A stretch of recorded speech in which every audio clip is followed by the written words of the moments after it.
What's up, y'all? OD'd here once again, aka Big Jake, and today we're gonna smoke a pork butt, but we're gonna do it a little different. We're gonna do it al pastor style. So tune on in and I'll show you how to get this done. All right, y'all, let's get started on this pulled pork al pastor recipe. There's a lot of ingredients and a couple of steps. So what I'm gonna do is put all the ingredients, the list of them anyways, down in the description below, but I'm also gonna read them off now. So if you don't catch them all right now, you can always copy and paste it from the bottom or just copy it and write it down later on. But what you're gonna need for this marinade, which is actually gonna end up as an injection, the pork butt, which is sitting here, is a very large piece of meat, and you could just sit the pork butt in it if you wanted to, but you're not really gonna get the flavor all the way into the meat. So we're gonna take an injecting apparatus and inject it into the pork butt. Here's what you're gonna need for the marinade. You need 1 cup of soy sauce, 2 cups of pineapple, 2 tablespoons of cumin, 2 garlic cloves that are minced. You're gonna need a 1/4 cup of lime juice. You're gonna need half of the juice of an orange. You're gonna need a teaspoon of black pepper, a cup of Pepsi or some kind of cola, and yeah, that's it. And then you're ready to go. So we're gonna get the pork butt out of the packaging. We're gonna trim away any of the excess fat. We're gonna take the injecting apparatus and start injecting the marinade into the inside of the pork butt. All right, y'all, let's get started on marinating, then injecting this pork butt here. Something very important is make sure you take about 1.5 cups of the marinade out and save it for tomorrow, because when you're cooking this and you get to an internal temp of 160, you're gonna put this in a pan, kind of like it is now, and then pour the rest of the marinade that you saved over the top of it. So right here we have about 2.5 cups, as this makes about 4 cups total. So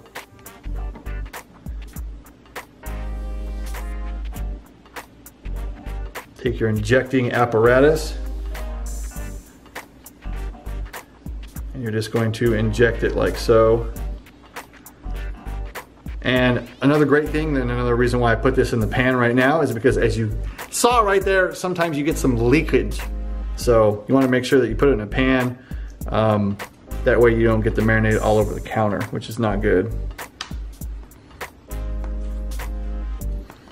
So yeah, what you want to do is basically do like a checkerboard style kind of injection and go down and kind of get it all around if you can.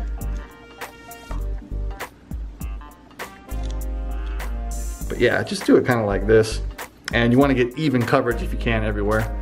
All right, y'all, pork butt is now injected with the marinade. Now let's put the spice rub on the outside, and that consists of 1/4 cup of paprika, 2 teaspoons of cayenne pepper, 2 tablespoons of salt, 4 tablespoons of pepper, 2 tablespoons of garlic powder, 2 tablespoons of chili powder, and 2 tablespoons of oregano. And you're just gonna wanna liberally put it all over the pork butt. All right, y'all, we got the pork butt injected, we got it marinated, and now all we have to do is wait and let it sit in the fridge for 24 hours. Since it's such a large piece of meat, you really want that injection and all that rub in there to really permeate the meat. That way you can get that flavor deep down inside of the pork butt. So yeah, let's throw it in the fridge with some foil on top, and we'll start the fire up tomorrow in the Lang and get this thing cooking. All right, y'all, it is the next day. We got the Lang fired up. We're using some apple wood, and we are sitting at about 300 degrees. That's gonna be our cooking temperature for today. The pork butt has sat in the fridge overnight and marinated, and I put a little bit more rub on the top of it, and now we're gonna throw it into the smoker.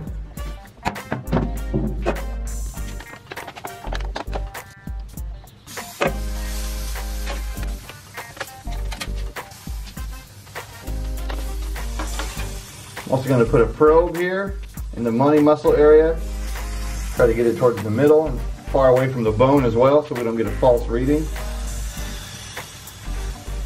All right, now we're gonna cook it to an internal temp of 160, and then we will put it back in a new foil pan with that remaining marinade that we saved and separated last night, and then wrap it in foil. But for now, we're gonna cook it to an internal temp of 160 at 300 degrees. All right, y'all, pork butt has reached an internal temperature of 160. We got that extra marinade sitting right here, so we're gonna put the pork butt in this clean foil pan, and then put the marinade over the top, and then wrap it in foil. See what it looks like. Oh yeah, look at that. That looks awesome. Nice color on it. Hear that fat rendering off. Throw it in the pan. Got that extra marinade here that we did not use. Pour it over the top like that. Then we're just gonna wrap it in foil. All right, it's wrapped up. We're gonna continue to cook it to an internal temperature of 190, and then we'll take it off, let it rest for at least an hour, possibly even 2, and then we'll start pulling it. All right, y'all, the total cooking time on this was about 5.5 hours. Average temp was 300 degrees, and we let it rest for about an hour. Let's take a look. Oh man, nice color on it. Now some of this down here is obviously from the marinade that I poured over the top, but a lot of that is the fat rendering off. One of the reasons why I cook at higher temperatures so you can get that fat to render off like that. Get yourself some food safe, heat resistant gloves like so. Let's get this bone out here. There we go.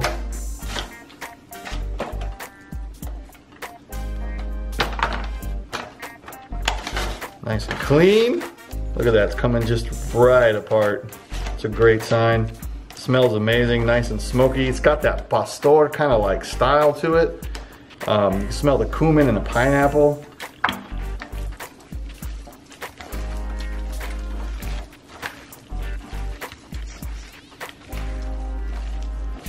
Let's also take a little taste of it, maybe a little taste with the bark on it. See what we think. That's very good. Believe it or not, it tastes like a barbecue styled pastor. It's great. You get the smokiness from the fire, you get that nice char.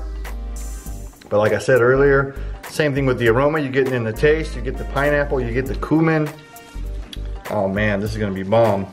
Now, how am I gonna serve it? You're probably asking yourself. My lady made some torta style rolls from scratch, so we're gonna make some tortas here in a minute. But I mean, you can do all kinds of things. You can make burritos, you can make tacos, you can serve it just like this. There's all kinds of things you could do with it.